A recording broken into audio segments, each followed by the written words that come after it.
শুভেচ্ছা সবাইকে। Library our YouTube চ্যানেলের পক্ষ থেকে আমি সবাইকে স্বাগত জানাচ্ছি। বন্ধুরা, আজকে আমরা জানব এমন একজন ব্যক্তি, তিনি হচ্ছেন ওসমান হাদি। তার জীবন বৃত্তান্ত সম্পর্কে সংক্ষেপে আজকে আমরা জানব। আমি সবাইকে স্বাগত জানাচ্ছি ওসমান হাদি সম্পর্কে বিস্তারিত জানার জন্য। ওসমান হাদি 30 জুন 1993 সালে তার জন্ম। 18 ডিসেম্বর 2025 সালে তার মৃত্যু হয়।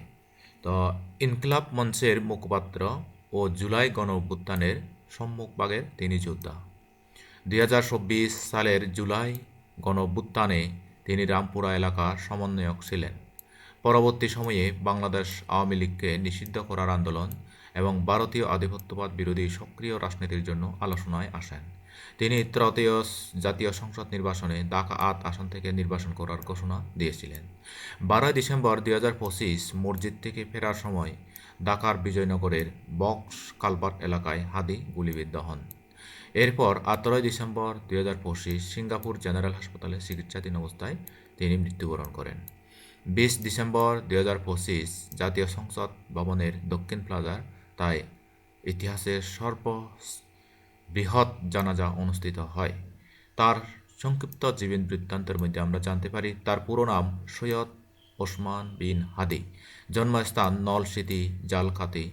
শিক্ষা, তিনি রাষ্ট্রবিজ্ঞানে স্নাতক ও স্নাতকোত্তর করেছেন ঢাকা বিশ্ববিদ্যালয় থেকে। তার পেশা ছিল শিক্ষক, লেখক ও রাজনৈতিক কর্মী। তিনি ইনকিলাব মঞ্চের মুখপাত্র ছিলেন। 13 আগস্ট 2024 থেকে 18 ডিসেম্বর 2025 পর্যন্ত। তার সমাধিস্থল হচ্ছে কাজী নজরুল ইসলামের সমাধিসৌধ, ঢাকা বিশ্ববিদ্যালয়। তার উল্লেখযোগ্য স্লোগান হচ্ছে জান দেব, জুলাই দেব না।